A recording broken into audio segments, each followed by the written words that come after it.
It was a chilly October night, with a full moon casting eerie shadows across the quiet suburban streets. Tim, a college student working part-time as a pizza delivery driver, had just finished his last delivery for the evening. He was looking forward to heading home, but fate had other plans in store for him. As Tim made his way back to the pizzeria, he received an order for one more delivery. The address was listed as 13 Elm Street, a location that he hadn't delivered to before. However, he was used to delivering to unfamiliar places, so he didn't think much of it. He entered the address into his GPS and followed the directions. The GPS led him to a neighborhood that seemed strangely deserted for a Friday night. The houses were old and dilapidated, with overgrown lawns and broken windows. A sense of unease washed over Tim as he approached Elm Street. The street was lined with towering elm trees that seemed to loom ominously over the road. When Tim finally reached 13 Elm Street, he couldn't help but shiver. The house before him was a decrepit Victorian mansion, its paint peeling and windows boarded up. It looked like it had been abandoned for years. Tim hesitated, wondering if this was some kind of prank or mistake.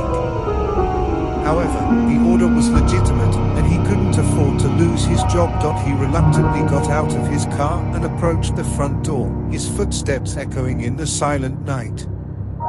The door creaked open as he knocked, revealing a dimly lit interior.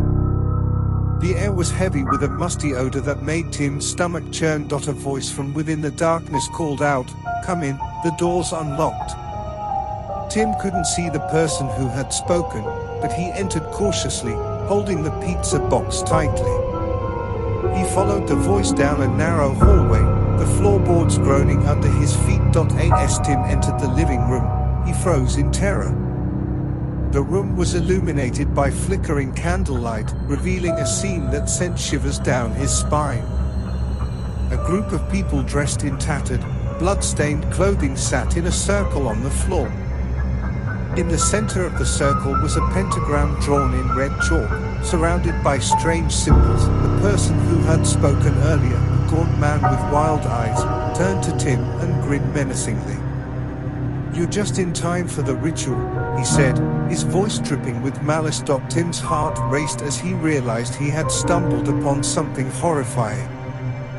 He tried to back away, but the group had surrounded him, blocking his exit.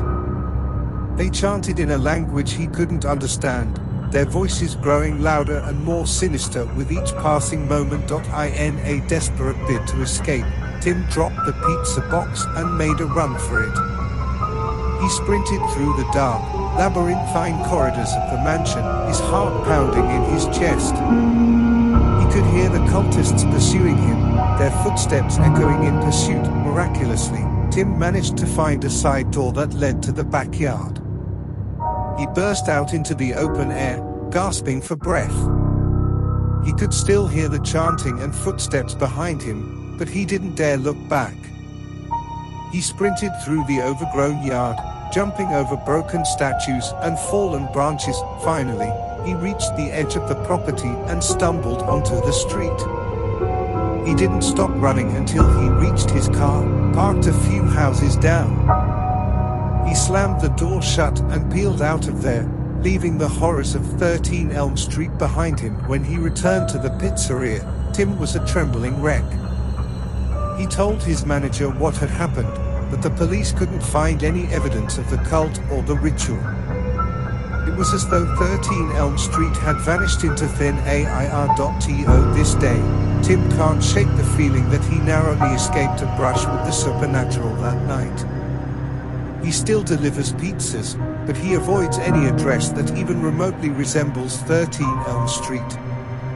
And whenever he hears strange voices or chanting in the dark, he can't help but remember that horrifying night when he delivered a pizza to a house of unspeakable horrors.